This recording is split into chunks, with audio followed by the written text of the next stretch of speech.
मलिका अस्पताल में बेड पर लेटे हुए तड़प रही है। वो गर्भवती है। बेड के पास उसका पति रमेश खड़ा है। आह आह, रमेश, दर्द से मेरा पेट फटा जा रहा है। थोड़ा सा सह लो मल्लिका, डॉक्टर साहब सब कुछ ठीक कर देंगे। डॉक्टर साहब कुछ टेस्ट करने के बाद रमेश से कहते हैं, देखिए, आपकी पत्नी की हालत बहुत खराब है। उन्हें कोई बड़े अस्पताल में ले जाना होगा, नहीं तो बच्चा और माँ दोनों मर सकते हैं। नहीं नहीं, ये मैं नहीं होने दे सकता, लेकिन बड़ा अस्पताल तो बहुत दूर है, देश के दक्षिण भाग ओडिशा में है। हाँ, ट्रेन में तत्काल टिकट करवा लीजिए, 2 दिन में पहुंच जाएंगे। लेकिन रमेश को तत्काल की टिकट नहीं मिली। रमेश ने जनरल का टिकट करवा लिया और अपनी प्रेग्नेंट बीवी को लेकर स्टेशन चला गया। मैं ठीक तो हो जाऊंगी ना, मेरे बच्चे को कुछ होगा तो नहीं? नहीं मल्लिका, डॉक्टर साहब ने कहा है कि अस्पताल बहुत बड़ा है, देश भर के लोग वहाँ इलाज करवाने जाते हैं। लेकिन हमें तो कंफर्म टिकट ही नहीं मिली। मैं इस अवस्था में 2 दिन बिना सोए कैसे जाऊंगी? वही तो चिंता है, लोगों से बात करके देखना पड़ेगा। पास ही में एक मजदूर खड़ा हुआ था। उसने कहा, कोई अपना जगह नहीं छोड़ेगा साहब, ये दुनिया बहुत स्वार्थी हो गया है। खैर, मैं भी जा रहा हूँ इस ट्रेन से, कुछ काम हो तो बताना। समय पर ट्रेन स्टेशन पर आ गई। सब लोग जल्दबाजी में ट्रेन में चढ़ गए और ट्रेन चलने लगी। रमेश मलिका को लेकर उस बोगी में गया जहाँ ज्यादा पैसे देकर लोग सोते हुए सफर का आनंद लेते हैं। रमेश ने एक आदमी से कहा, साहब, मेरी बीवी गर्भवती है, उसके पेट में बहुत दर्द है, उसे सोने के लिए थोड़ा सा जगह देंगे क्या? ये सुनकर वो आदमी गुस्सा हो गया। ये देखो, 5 मिनट हुआ नहीं कि भिखारी का बच्चा चला आया। ए सुन, मैंने ज्यादा पैसे देकर ये सीट बुक किया है, इसमें तेरी बीवी को क्यों जगह दूं? जा भाग यहाँ से। अरे, तुम जैसे लोगों के लिए ही तो ट्रेन बदनाम है। तुम लोग बस अमीरों को परेशान करना जानते हो। सभी ने रमेश और उसकी बीवी का बहुत अपमान किया। रमेश अपनी बीवी को लेकर जनरल बोगी में चला गया, जहाँ ठीक से खड़े होने की भी जगह नहीं थी। मेरे पेट में फिर दर्द हो रहा है, मैं खड़ी नहीं हो पा रही हूँ। थोड़ा सा इंतजार करो मल्लिका, टीटी साहब को आने दो, मैं उनसे बात करके देखता हूँ। कुछ देर बाद टीटी टिकट चेक करने के लिए आया। रमेश ने उससे सब कुछ खुलकर कहा। टीटी बोला, ये तुम्हारे बाप का ट्रेन है क्या? हाँ, यहाँ मुफ्त में कुछ नहीं होता है। मेरे पास एक बेड है, लेकिन उसके लिए 3000 रुपए लगेंगे। 3000 रुपए? लेकिन इतना पैसा तो मेरे पास नहीं है साहब। तो फिर बेड के बारे में भूल जाओ, पता नहीं कहाँ कहाँ से चले आते हैं गरीब के बच्चे। टीटी चला गया। मलिका खड़ी रही। रमेश उसके पास खड़ा रहकर उसे सहारा देता रहा। इतने में मलिका का पेट बहुत ज्यादा दुखने लगा। वो जोर जोर से चिल्लाने लगी, आह आह आह। तभी वो मजदूर वहां आया। स्टेशन में जो रमेश के पास खड़ा था, उसने कहा, भाभी जी को तकलीफ हो रही है ना, मैंने बहुत मुश्किल से एक सीट का इंतजाम किया है, आइए भाभी जी को बैठा दीजिए। मलिका उस सीट पर जाकर बैठ गई। आपका बहुत बहुत धन्यवाद, किसी ने हमें सीट नहीं दिया। अरे, एक गरीब के मुश्किल वक्त पर एक गरीब ही तो काम आता है। मैं भी जा रहा हूँ अस्पताल इलाज करवाने। भगवान करे कि आप स्वस्थ हो जाएं, हम गरीबों का एक भगवान ही तो है। इतने में ट्रेन एक बार जोर से हिल गई, जैसे मानो भूकंप आया हो। अरे, ये क्या हुआ? भूकंप आया क्या? नहीं भाभी जी, चिंता मत कीजिए, ये ट्रेन ऐसी ही है, बहुत पुराना ट्रेन है ना, बार बार कांप उठती है। आप अस्पताल जाते रहते हो क्या? हाँ, मुझे तो साल में 2 बार जाना ही पड़ता है। ऐसे ही बातचीत चलती रही। उधर ट्रेन एक बड़े स्टेशन पर घुसने वाली थी। ट्रेन के 2 ड्राइवर हाथ में फोन लेकर स्टेशन मास्टर से कांटेक्ट करने की कोशिश करने लगे। हेलो, प्लेटफॉर्म नंबर 5 क्लियर है ना? Hello hello. लेकिन दूसरी ओर से कोई रिस्पांस नहीं आया। रिस्पांस क्यों नहीं आ रहा है? हेलो हेलो, ट्रेन 2 मिनट में 5 नंबर प्लेटफॉर्म पर घुस जाएगी, लाइन क्लियर है ना? हेलो। लेकिन लाइन में कुछ खराबी के कारण स्टेशन मास्टर के पास ये संदेश पहुंच नहीं पाया। उधर 5 नंबर प्लेटफॉर्म के आगे एक मालगाड़ी खड़ी हुई थी। मालगाड़ी के ड्राइवर को भी कुछ संदेश नहीं मिला और लाइन में कुछ गड़बड़ी के कारण सिग्नल ग्रीन हो गया। इस यात्री भरी ट्रेन के ड्राइवर्स ने ग्रीन सिग्नल देखा। सिग्नल तो हरा है, चलो प्लेटफॉर्म पर ट्रेन घुसा देते हैं। ड्राइवर ने ट्रेन को 5 नंबर प्लेटफॉर्म की ओर मोड़ दिया। उधर सभी यात्री आराम से सो रहे थे। कोई अखबार पढ़ रहा था तो कोई खाना खा रहा था। मलिका को बहुत जोर से टॉयलेट आई। मुझे बाथरूम जाना है, ये बोलकर मलिका उठ गई और बाथरूम में घुस गई। तभी ट्रेन के ड्राइवर ने सामने मालगाड़ी को देखा। अरे बाप रे, सामने मालगाड़ी है, ब्रेक मारो ब्रेक मारो। ड्राइवर ने ब्रेक तो मारा, लेकिन ट्रेन की रफ्तार बहुत ज्यादा थी। ब्रेक मारकर भी कोई फायदा नहीं हुआ। इस ट्रेन ने मालगाड़ी को धक्का मार दिया और पूरी की पूरी ट्रेन पलट गई। मलिका बाथरूम में थी। बाथरूम टूट गया और वो बाथरूम से एक झटके में पास ही के एक खेत में गिर गई। उसके सिर पर चोट लगी और वो बेहोश हो गई। लेकिन बाकी यात्री ट्रेन के अंदर ही फंस गए। कोई ट्रेन के नीचे दबकर मर गया, किसी का हाथ शरीर से अलग हो गया तो किसी का पैर। सभी दर्द के मारे तड़पने लगे।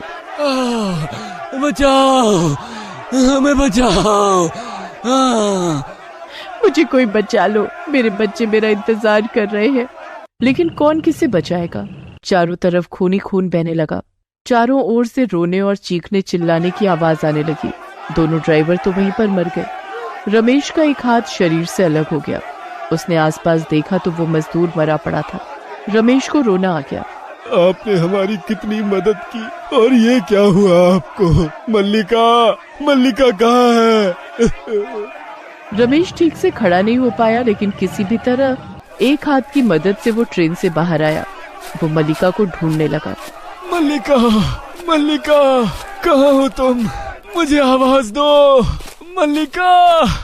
रमेश की चीख किसी ने नहीं सुनी। उसने देखा चारों ओर लोग चीख रहे हैं, चिल्ला रहे हैं। इतने में रमेश ने देखा एक आदमी ट्रेन के अंदर से उसकी ओर हाथ बढ़ाए हुए उसे पुकार रहा है। मुझे बचा, मुझे खींचो, मुझे बचाओ। ये वही आदमी है जिसने मल्लिका को जगह नहीं दी थी, जिसने रमेश का अपमान करके भगा दिया था। लेकिन रमेश इंसान था, उसके पास दिल था। उसने उस आदमी को बचाने के लिए अपना हाथ बढ़ा दिया और बहुत मुश्किल से उस आदमी को खींच लिया। लेकिन उसके पास एक ही हाथ था, इसीलिए वो अपना बैलेंस ठीक नहीं रख पाया और ट्रेन के अंदर गिर गया। वो आदमी उसके ऊपर गिरा और ट्रेन का एक हिस्सा टूटकर दोनों पर गिर गया। चारों तरफ खून छिटक गया और दोनों की मृत्यु हो गई। इतने में वहां न्यूज वाले आ गए, सुरक्षा दल भी आ गया। लेकिन ये हादसा इतना बड़ा था कि सबके होश उड़ गए। एक के बाद एक लाशें निकलने लगी और सरकार गिनती करती रही। रात से सुबह हो गई। 500 से भी ज्यादा लोगों की मृत्यु हो चुकी थी। इतने में खेत के ऊपर सूरज की रोशनी पड़ी और बेहोश मल्लिका को होश आया। उसके पेट में अचानक से दर्द हुआ। वो दर्द से तड़पने लगी और खेत में ही उसकी डिलीवरी हो गई। उसे एक बेटा हुआ। बेटा, मेरा बच्चा। लेकिन ये क्या हुआ? चारों तरफ इतना हंगामा क्यों है?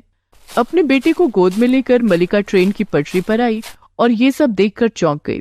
वो रमेश को ढूंढने लगी। पुलिस के पास जाकर उसने कहा, आपने मेरे पति को देखा है क्या? देखिए, हमारे पास बहुत सारी लाश हैं। उन सबको देखकर अपने पति को आइडेंटिफाई करो। मल्लिका लाशों के पहाड़ में अपने पति को ढूंढती रही और अंत में उसे रमेश की डेड बॉडी दिखी। मल्लिका रो पड़ी। एक पुलिस वाले ने उसे सहारा दिया। देखो, रो मत। तुम्हारे जैसे बहुतों ने अपने परिवार वालों को खोया है। शुक्र करो कि तुम जिंदा हो और तुम्हारा बच्चा भी ठीक है। मल्लिका ने अपने बेटे के सर पर चुंबन किया। बेटा, तू बिल्कुल अपने बाप पर गया है। जिस दिन इतने सारे लोगों की जान गई, उस दिन दुनिया में एक नई जान आई। शायद यही है जीवन का सार, यही है जीवन का मतलब। हम सभी को एक ना एक दिन तो जाना ही है, लेकिन मृत्यु इतनी भयानक होती है, ये किसको पता था। जिंदगी 2 पल की है दोस्तों, उसे जी भर कर जी लीजिए। पता नहीं कब किसका बुलावा आ जाए।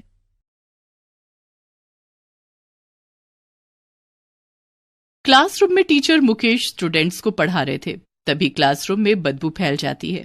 क्लास में बैठी सभी लड़कियां बदबू से परेशान हो जाती हैं। अरे पूनम, क्लासरूम में ये बदबू कहाँ से आ रही है? ऐसा लग रहा है जैसे किसी ने क्लास में ही सुसु पोटी कर दी हो। हाँ यार, कहीं ऐसा तो नहीं कि ये बदबू टॉयलेट की तरफ से आ रही हो सकता है सफाई वाले ने टॉयलेट की सफाई नहीं की हो। हमें इस सफाई वाले की शिकायत ना प्रिंसिपल मैडम से करनी पड़ेगी, वरना ऐसे तो क्लास में बैठना ही दूभर हो जाएगा। पढ़ाई कैसे होगी? क्लास खत्म होने के बाद तीनों लड़कियां इस बात की शिकायत करने प्रिंसिपल मैडम के पास जाती हैं। उनकी शिकायत सुनकर प्रिंसिपल सफाई कर्मचारी पप्पू को बुलाती हैं। क्या बात है पप्पू, तुम आजकल टॉयलेट की सफाई नहीं कर रहे हो? क्लासरूम में बदबू फैल रही है, लड़कियां पढ़ाई नहीं कर पा रही हैं। हमें स्कूल में साफ सफाई का खास ख्याल रखना होगा। अगली बार से मुझे तुम्हारी शिकायत मिली ना तो तुम्हारी सैलरी काट ली जाएगी। पप्पू हाथ जोड़ते हुए प्रिंसिपल से बोला, मैडम, मैं तो रोज सफाई करता हूँ, आप चाहे तो चलकर देख लें। उल्टा मैं आपसे शिकायत करने वाला था मैडम। कैसी शिकायत? न जाने जेंट्स टॉयलेट में रोज डायपर कौन फेंक जाता है। स्कूल में तो कोई बच्चा भी नहीं है, उस डायपर में सूसू पार्टी लगी होती है। मुझे सफाई करने में उल्टी आ जाती है मैडम। ठीक है, चलो मुझे दिखाओ कहाँ पर है डायपर। पप्पू प्रिंसिपल मैडम को जेंट्स टॉयलेट में ले जाता है। प्रिंसिपल के पीछे पीछे सभी लड़कियां भी वहां आ जाती हैं। प्रिंसिपल और सभी लड़कियों ने वहां जाकर देखा तो सच में डस्टबिन में यूज्ड डायपर फेंका हुआ था, जिसमें सुसु पॉटी भी लगा हुआ था। ओ माय गॉड, हमारे स्कूल में डायपर कौन पहनता है? न जाने कौन पहनता है मैडम जी, लेकिन ये डायपर रोज यहाँ फेंका रहता है। पप्पू, तुम इस बात का पता लगाओ और जैसे ही पता चले मुझे आकर बताओ। ठीक है मैडम जी। सभी लड़कियां अपने क्लासरूम में चली जाती हैं। प्रिंसिपल मैडम भी अपने केबिन की तरफ जाने लगती हैं।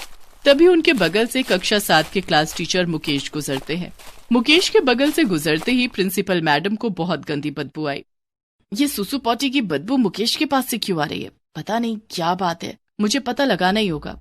प्रिंसिपल अपने केबिन में चली जाती है। सभी लड़कियां अपने क्लासरूम में बैठकर क्लास टीचर का इंतजार कर रही थी। तभी उनके क्लास टीचर मुकेश क्लास के अंदर आए। मुकेश के क्लास के अंदर आते ही, आरती सुन। क्या है पूनम?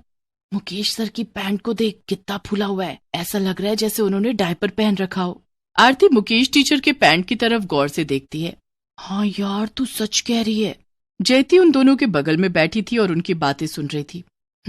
पूनम ठीक कह रही है, जरूर वो डायपर वाला टीचर मुकेश सर ही है। ये रोज डायपर पहनकर स्कूल आते हैं और डायपर में ही सुसु पॉटी करते हैं, इसीलिए क्लासरूम में इतनी बदबू आती है। दूसरे दिन से मुकेश सर के क्लासरूम में आते ही लड़कियां उनका मजाक उड़ाने लगी। लड़कियों ने उनका नाम डायपर वाले टीचर रख दिया। अरे, डायपर वाले टीचर आ गए। अरे, हमने तो बच्चों को डायपर पहनते देखा था। ये तो दुनिया के पहले ऐसे क्लास टीचर हैं जो क्लासरूम में डायपर पहनकर आते हैं। इनका बचपना अभी तक नहीं गया। सभी लड़कियां जोर जोर से हंसने लगती हैं। लड़कियों को अपने बारे में इस तरह की बातें करते देखकर मुकेश सर बहुत शर्मिंदा हो गए। उन्होंने अपनी गलती छिपाने के लिए लड़कियों को सजा के तौर पर बेंच पर खड़ा कर दिया और उन्हें डांटते हुए बोले, तुम लोगों को अपने ही क्लास टीचर का मजाक उड़ाते हुए शर्म आनी चाहिए। क्या मैंने तुम लोगों को यही संस्कार दिए हैं? अब तुम सब सारा दिन बेंच पर खड़ी रहो। बेचारी लड़कियां सारा दिन बेंच पर खड़ी रहीं स्कूल की छुट्टी होने के बाद। यार, ये मुकेश सर तो बड़े खराब है। एक तो चोरी, ऊपर से सीना चोरी। खुद क्लासरूम में डायपर पहन कर आते हैं, डायपर में सुसु पोटी करते हैं, उल्टा हमें ही सारा दिन बेंच पर खड़े होने की सजा सुना दी। उनकी इस हरकत से हमें कितनी परेशानी हो रही है, ये बात उन्हें कौन बताएगा? हमें ना कुछ करना ही होगा। हमें ये बात प्रिंसिपल मैडम को बतानी होगी। प्रिंसिपल मैडम ही इसका उपाय ढूंढेंगी। लेकिन प्रिंसिपल मैडम हमारी बात पर विश्वास कैसे करेंगी? अगर उन्होंने हमारी बात नहीं मानी तो उन्हें ये बात बताने से पहले हमें इस बात का सबूत इकट्ठा करना होगा कि मुकेश सर ही डायपर वाले टीचर हैं। हम ऐसे ही किसी पर आरोप नहीं लगा सकते। तो ठीक है, क्लास खत्म होने के बाद हम सब पप्पू के पास चलेंगे। जयती और पूनम दोनों एक साथ बोलती हैं। ठीक है। क्लास खत्म होने के बाद तीनों लड़कियां सफाई कर्मचारी पप्पू के पास जाती हैं। पप्पू, तुम्हें हमारा एक काम करना होगा। कैसा काम बिटिया? हमें शक है कि हमारी class teacher Mukesh sir diaper पहनते हैं। तुम्हें इस बात का पता लगाना होगा। बेचारी लड़कियां सारा दिन बेंच पर खड़ी रहीं स्कूल की छुट्टी होने के बाद। यार, ये मुकेश सर तो बड़े खराब है। एक तो चोरी, ऊपर से सीना चोरी। खुद क्लासरूम में डायपर पहन कर आते हैं, डायपर में सुसु पोटी करते हैं, उल्टा हमें ही सारा दिन बेंच पर खड़े होने की सजा सुना दी। उनकी इस हरकत से हमें कितनी परेशानी हो रही है, ये बात उन्हें कौन बताएगा? हमें ना कुछ करना ही होगा। हमें ये बात प्रिंसिपल मैडम को बतानी होगी। प्रिंसिपल मैडम ही इसका उपाय ढूंढेंगी। लेकिन प्रिंसिपल मैडम हमारी बात पर विश्वास कैसे करेंगी? अगर उन्होंने हमारी बात नहीं मानी तो उन्हें ये बात बताने से पहले हमें इस बात का सबूत इकट्ठा करना होगा कि मुकेश सर ही डायपर वाले टीचर हैं। हम ऐसे ही किसी पर आरोप नहीं लगा सकते। तो ठीक है। क्लास खत्म होने के बाद हम सब पप्पू के पास चलेंगे। जयती और पूनम दोनों एक साथ बोलती हैं। ठीक है। क्लास खत्म होने के बाद तीनों लड़कियां सफाई कर्मचारी पप्पू के पास जाती हैं। पप्पू, तुम्हें हमारा एक काम करना होगा। कैसा काम बिटिया? हमें शक है कि हमारी class teacher Mukesh sir diaper पहनते हैं। तुम्हें इस बात का पता लगाना होगा। लेकिन मैं इस बात का पता कैसे लगाऊंगा? तुम्हें मुकेश सर पर नजर रखनी होगी। जब भी वो बाथरूम आए तो तुम्हें छिपकर उन्हें देखना होगा, और जब वो डायपर डस्टबिन में फेंक रहे होंगे तब तुम्हें उनकी वीडियो बनानी होगी। लेकिन मेरे पास तो मोबाइल फोन है ही नहीं, मैं वीडियो कैसे बनाऊंगा? कोई बात नहीं, तुम मेरा फोन रख लो और इसी फोन से वीडियो बनाना। लेकिन मुझे वीडियो बनाना भी नहीं आता है। वीडियो बनाना मैं तुम्हें सिखाऊंगी। जयती पप्पू को अपना मोबाइल फोन देती है और उसे वीडियो बनाना सिखाती है। उसके बाद सभी लड़कियां क्लासरूम में चली जाती हैं। मुझे तो मुकेश सर पर ही शक है। हाँ यार, उनके क्लास में आते ही बदबू फैल जाती है। उधर पप्पू अब जेंट्स टॉयलेट के बाहर हर वक्त खड़ा रहता और मुकेश सर पर नजर रखने लगा। मुकेश सर इधर ही आ रहे हैं, मुझे आज इनकी वीडियो बनानी ही होगी। हाँ। पप्पू टॉयलेट के बाहर खड़ा था और मुकेश सर फुर्ती से टॉयलेट के अंदर चले जाते हैं। पप्पू टॉयलेट के बाहर से उन्हें छिपकर देख रहा था। उस दिन सचमुच पप्पू ने मुकेश सर को अपना यूज्ड डायपर डस्टबिन में फेंकते हुए देख लिया। पप्पू ने मुकेश सर का डायपर डस्टबिन में फेंकते हुए वीडियो बना लिया। उसके बाद जब स्कूल की छुट्टी हो गई तब पप्पू पूनम, आरती और जयती के पास गया और बोला, बिटिया तुम लोग ठीक कह रहे थे, मुकेश सर डायपर पहनकर स्कूल आते हैं। क्या आपने उन्हें डायपर फेंकते हुए देखा? हाँ, सिर्फ देखा ही नहीं, मैंने वीडियो भी बना लिया है। हाँ। पप्पू उन लड़कियों को वो वीडियो दिखाता है जिसमें मुकेश सर डस्टबिन में अपना यूज डायपर फेंक रहे थे। हमारा शक सही निकला। अब हमें ये सबूत कल प्रिंसिपल मैडम को दिखाना होगा। हाँ, हम ऐसा ही करेंगे। रोज रोज हमें कितनी बदबू बर्दाश्त करनी पड़ती है, लेकिन उससे पहले हमें मुकेश सर को रियलाइज करवाना होगा कि वो कितना गलत कर रहे हैं, विद्या के मंदिर में गंदगी फैला रहे हैं। दूसरे दिन तीनों लड़कियां स्कूल आईं और क्लासरूम में जाकर बैठ गई। कुछ देर के बाद मुकेश सर क्लास में आए। उन्हें देखकर तीनों लड़कियां आपस में खुसुर फुसुर करने लगी। पूनम, आरती और जयती, तुम तीनों आपस में क्या बातें कर रही हो? तुम लोगों का पढ़ने में मन नहीं लगता है? सर, हमारा पढ़ने में तो बहुत मन लगता है, लेकिन जैसे ही आप क्लासरूम के अंदर आते हैं ना जाने कहां से बदबू का झोंका आता है और हमारा ध्यान भटक जाता है। क्या कहना चाहती हो तुम? मेरे आने से बदबू आती है? हाँ सर, बहुत गंदी बदबू आती है और ये बदबू पूरी क्लास महसूस करती है। क्यों लड़कियों, मैं ठीक कह रही हूँ ना? हाँ। तुम लोग कितनी बदतमीज हो। अपने टीचर के साथ ऐसा व्यवहार करना तुम्हें शोभा देता है? और आप जो कर रहे हैं वो एक टीचर को करना शोभा देता है क्या? मैं क्या कर रहा हूँ? मैंने ऐसा क्या कर दिया है? वो तो आपको प्रिंसिपल मैडम बताएंगी। तभी सभी लड़कियां प्रिंसिपल मैडम से मिलने उनके कमरे में पहुंची। क्या बात है जयती, आरती, पूनम, तुम सब लड़कियां आज पढ़ाई छोड़कर यहाँ कैसे? मैडम, हमें पता चल गया है कि हमारी क्लास में गंदी बदबू कहाँ से आती है और डायपर पहनकर स्कूल कौन आता है। कौन है वो? मुकेश सर। अपने क्लास टीचर पर इतना गंदा आरोप लगाने से पहले कुछ सोच लो। अगर ये आरोप गलत निकले तो तुम लोगों को स्कूल से निकाला जा सकता है। मैडम, हम ये आरोप यूं ही नहीं लगा रहे हैं, हमारे पास इस बात का पक्का सबूत है। कैसा सबूत? जयती प्रिंसिपल मैडम को वो वीडियो दिखाती है जिसमें मुकेश सर डस्टबिन में अपना यूज्ड डायपर फेंकते हुए कैमरे में कैद हो गए थे। ओह, तो ये बात है। ठीक है, तुम लोग जाओ, मैं देखती हूँ। सभी लड़कियां क्लासरूम में चली गईं। उसके बाद प्रिंसिपल मैडम ने मुकेश सर को अपने केबिन में बुलाया। यस मैडम, आपने मुझे बुलाया? हाँ, अंदर आइए मुकेश जी। जी मैडम। मुकेश सर कुर्सी पर बैठने वाले थे कि प्रिंसिपल मैडम ने उन्हें खड़ा रहने के लिए कहा। नहीं, आप खड़े रहिए। मुकेश सर को बहुत बेइज्जती महसूस हुई, लेकिन उन्होंने कुछ नहीं कहा। मुकेश जी, आप स्कूल में डायपर पहनकर आते हैं और उसी में सुसु पॉटी करते हैं। इस गंदी हरकत के लिए आपको 1 सप्ताह के लिए सस्पेंड किया जाता है। नहीं मैडम, ये झूठ है। मैं डायपर नहीं पहनता हूँ। अच्छा, तो ये क्या है? प्रिंसिपल मैडम ने टीचर मुकेश को डस्टबिन में यूज डायपर फेंकते हुए उनका वीडियो दिखाया। वीडियो देखते ही टीचर मुकेश के तो होश ही उड़ गए। मुझे माफ कर दीजिए मैडम, दरअसल मेरा पेट हमेशा खराब रहता है। मुझे बार बार टॉयलेट जाना पड़ता था, इसलिए मैंने डायपर पहनना शुरू कर दिया था। आपको पता है आपकी इस हरकत से स्कूल के स्टूडेंट्स पर क्या असर पड़ेगा? हम बच्चों को स्वच्छ रहना क्या इसी तरह से सिखाएंगे? सॉरी मैडम, आगे से ऐसा नहीं होगा। आप 1 सप्ताह की छुट्टी लीजिए और किसी अच्छे डॉक्टर से अपने पेट का इलाज कराइए, नहीं तो हमें जबरन आपको सस्पेंड करना पड़ेगा। ठीक है मैडम। टीचर मुकेश ने 1 सप्ताह की छुट्टी ली और डॉक्टर के पास जाकर अपना इलाज करवाया। 1 सप्ताह के बाद जब टीचर मुकेश स्कूल आए, क्लासरूम में आते ही उन्होंने सभी बच्चों को कहा, बच्चों, मेरी वजह से तुम लोगों को बहुत परेशानी हुई है। हो सके तो मुझे माफ कर देना। मैंने अपने पेट का इलाज करा लिया है और अब मैं कभी भी डायपर पहनकर स्कूल नहीं आऊंगा। मुकेश ने प्रिंसिपल मैडम और सफाई कर्मचारी पप्पू से भी अपनी गलती की माफी मांगी।